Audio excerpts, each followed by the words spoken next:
Welcome to our channel. నా పేరు Durgaprasad. Jubilee hills ఉప ఎన్నిక రసవత్తరంగా మారిందండి. మొత్తం తెలుగు రాష్ట్రాలు అందరూ కూడా తెలుగు వాళ్ళు ఎక్కడైతే ఉన్నారో మొత్తం ప్రపంచంలో ఉన్న వాళ్ళందరూ కూడా చూస్తున్నారండి. జూబ్లీ హిల్స్ ఎన్నిక ఎలా జరుగుతుంది? ఏంటి ఇంత రసవత్తరంగా జరుగుతుంది? ఒక ముఖ్యమంత్రి, ఒక సెంట్రల్ మినిస్టర్, కేంద్ర మంత్రి వీళ్ళు కూడా ఇద్దరు కేంద్ర మంత్రులు. ఇదేమిటి ఇంత ఉప ఎన్నికకి ఎంత ప్రతిష్టాత్మకంగా తీసుకున్నారు? ఆ బీఆర్ఎస్ గానీ, బీజేపీ, కాంగ్రెసు ఇంత ప్రతిష్టాత్మక ఎన్ని కోట్లు ఖర్చు పెడుతున్నారు? ఎందుకు కారణం? ఒకటి సానుభూతి. రెండోది ఏంటంటే ఇక్కడ కాంగ్రెస్ అధికారంలో ఉంది. అంటే అధికారంలో ఉన్న కాంగ్రెస్‌కిను ఇక్కడ సానుభూతికి జరుగుతున్న పోటీగా భావిస్తున్నారు కొంతమంది. కొంతమంది ఏమన్నారంటే బీజేపీ అసల బరిలో లేదు. పెద్దగా ఎవరు పట్టించుకోవట్లేదు అని అంటున్నారు. అది ఎంతవరకు నిజమో మనకు తెలీదు గానీ, వీళ్ళు మొత్తం 3 పార్టీలు కూడా విపరీతమైన ప్రేమండి. నిజంగా ఆ ప్రేమ ఆ యొక్క ప్రేమ సాగరం అనమాట. ఆ ప్రేమ ఏమిటిది? మొత్తం అన్ని పార్టీల వాళ్ళు చోట నాయకులు, బడా నాయకులు అందరూ కూడా వచ్చేసి పలకరింపులండి ఇది. అసల ఆ పలకరింపులు ఏంటి బాబోయ్! మేమేనా? ఈ ప్రపంచం ఏంటి? అని ఆళ్ళు ప్రపంచాన్ని మర్చిపోతున్నారు ఆ జనాలు ఓటర్లందరూ కూడా. ఆ ఓటర్లను ప్రసన్నం చేసుకోవడానికి రకరకాల విన్యాసాలండి ఇది. ఎవరన్నా అక్కడ దోసలేస్తున్నారనుకోండి, వీళ్ళు కూడా వెళ్ళిపోయి దోసలేసేయడం. ఏదో ఒక బజ్జీలు, మిరపకాయ బజ్జీలు, లేదంటే గారెలు, వడలు వేస్తున్నారనుకోండి, వీళ్ళు కూడా వెళ్ళిపోయి ఆ వడలు, గారెలు ఏసేయడం. ఎవరన్నా ఏదైనా వర్క్ చేస్తుంటే ఆ వర్క్ కూడా వీళ్ళు చేసేయడం. చాలా అటు ఓటర్లు పులకరించిపోతున్నారండి ఇది. ఏంటి ఇంత ప్రేమ అని చెప్పేసి. దావతులు నిర్వహించడం, అలాగే కుల సంఘాలోళ్ళ నాయకులందరిని కూడా పిలిపించుకొని, అన్ని పార్టీ వాళ్ళు కుల సంఘాలను పిలిపించుకొని, ఆ సంఘ నాయకులతో సమావేశాలు పెట్టడం, వాళ్ళ కోరికలు తీర్చడం.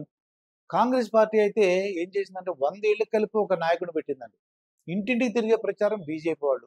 బీఆర్ఎస్ వాళ్ళైతే ప్రతి ఇంటికి ఒక్కొక్కళ్ళు అందరూ కలుసుకుంటున్నారండి. అంటే రకరకాలుగా మొత్తానికి ఓటర్లను ప్రసన్నం చేసుకోవడానికి వీళ్ళకి ఏమనిపిస్తుందంటే, అసలు రోజు ఎలక్షన్ ఉంటే, ఈ రోజు ఎలక్షన్ ఉంటే ఎంత హాయిగా ఉంటుందని చెప్పేసి అప్పుడే దావతులు ప్రారంభమైపోయినాయి. ప్రేమ ఒలికిచ్చేస్తున్నారు. ఈ ప్రేమ సాగర్‌లో మునిగిపోతున్నారు. వీళ్ళు అసల ప్రేమ సాగర్‌లో ఈదలేకపోతున్నారండి. ఓటర్లయితే అయ్య బాబోయ్! ఇంత ప్రేమ బాబోయ్! ఏంటి అని చెప్పేసి కంటికి కనిపించిన నాయకుడు కూడా ప్రతి ఒక్కరు కూడా కనపడుతున్నారండి వీళ్ళకి. చాలా వీళ్ళకి సంతోషంగా ఉంది. ఈ ఉప ఎన్నిక ఇంకొక 2, 3 రోజుల్లో మీకు కంప్లీట్ అవుతుంది. దీంట్లో అందరూ 3 పార్టీలు రకరకాల ఒకళ్ళొకళ్ళు విమర్శించుకుంటున్నారండి. ఆళ్ళు కొట్టుకోవట్లేదు గానీ, మరి ఆఖరి రోజుల్లో ఏ విధంగా వాళ్ళు ముందుకెళ్తారో చూడాలి. కానీ ఎంత చేసినా విన్యాసాలు వాళ్ళయండి. రకరకాల పద్ధతులు పాటిస్తున్నారు. ఈ మొత్తం ఈ 3 పార్టీలు. అసలు చాలా మంది పోటీ చేస్తున్నారు. ఎవరు ఎక్కడ పోటీ చేస్తున్నారో కూడా తెలియట్లేదు. కానీ ముఖ్యంగా 3 పార్టీలంటున్నారు. 3 పార్టీలు లేదు 2 పార్టీలే అని చెప్పేసి 2 పార్టీలే అంటున్నారు. బీజేపీ వాళ్ళంటారు బీఆర్ఎస్, కాంగ్రెస్ కుమ్మక్కయిపోయిందని. కాంగ్రెస్ వాళ్ళంటారు బీఆర్ఎస్, బీజేపీ కుమ్మక్కయిపోయిందని. ఇలాగా బీఆర్ఎస్ అంటది కాంగ్రెసు, బీజేపీ ఈ 2 కూడా కలిసిపోయారని చెప్తుంటారు. ఒకళ్ళకొకళ్ళు కలిసిపోయారని చెప్తుంటే ఓటర్లకి పిచ్చెక్కిపోతుందండి ఇది. అసలు మొత్తం తెలుగు రాష్ట్రాలు కూడా ఆశ్చర్యంగా ఉంటది. ఏంటిది ఒకళ్ళకొకళ్ళు కలుసుకోవడం ఏంటి? వాళ్ళని మ్యాచ్ ఫిక్సింగ్ లాగా ఒక ఒక అభ్యర్థినైతే తక్కువ స్థాయి సరైన అభ్యర్థి పెట్టలేదు ఆ పార్టీ వాళ్ళు. మా అభ్యర్థి చూడని చెప్పేసి. ఇంకా ముఖ్యమంత్రి కూడా ప్రచారం చేస్తానంటే ఉప ఎన్నిక మేము ముక్కు మీద వేలేసుకుంటున్నారండి అందరూ కూడా. ఇదేంటి ఎప్పుడు కూడా ముఖ్యమంత్రి గారు పర్యవేక్షిస్తారు ఏంటని అంటారు గానీ, అంటే ఏంటి ఎంత ప్రతిష్టాత్మకంగా తీసుకున్నారో ఎందువల్లంటే కాంగ్రెస్‌కైతే ఈ సిటీలో ఎక్కడ ఒక్క ఎమ్మెల్యే కూడా లేరు. బీఆర్ఎస్ అయితే తమ ఎమ్మెల్యే చనిపోయాడు. కాబట్టి రకరకాలుగా అంటే ఆయన మీద కూడా ఆరోపణలనమాట. చనిపోయిన వ్యక్తి మాగంటి గోపీనాథ్ గారి మొదటి భార్య, రెండో భార్య అని ఆ గొడవలు తీసుకురావడం. ఫ్యామిలీ మెంబర్ ఎవరని చెప్పడం. ఇవన్నీ కూడా ఏంటంటే గొడవలు ఒకళ్ళొకళ్ళు జిమ్మిక్కులనమాట అది. ఎలాగైనా సరే ఈ సీట్‌ని గెలుచుకోవాలి. కాంగ్రెస్ పార్టీ అయితే మా మెజారిటీ ఇంత, బీఆర్ఎస్ అయితే మా మెజారిటీ ఇంత అని చెప్తున్నారు. బీజేపీ వాళ్ళతో వచ్చేది మేమే అని చెప్పేసి వాళ్ళు చెప్తున్నారు. ఇంకా రేవంత్ రెడ్డి గారు ఫార్మ్ హౌస్‌కి పరిమితం అవుతారని చెప్పేసి వీళ్ళంటున్నారు. కానీ ఒక్క విషయం జ్ఞాపపెట్టుకోండి. ఎన్ని విన్యాసాలు చేసినా ఈ ముగ్గురు కూడా కలిసి కట్టుకుని ఒకే పని చేస్తారండి. గ్యారంటీగా 100%. ఎలక్షన్ ముందు రోజు గప్‌చిప్‌గా ముగ్గురు మొత్తం 3 పార్టీల వారు కూడా ఒకరికొకరు ఏం విమర్శించుకోరు, ఏమనరు కూడా.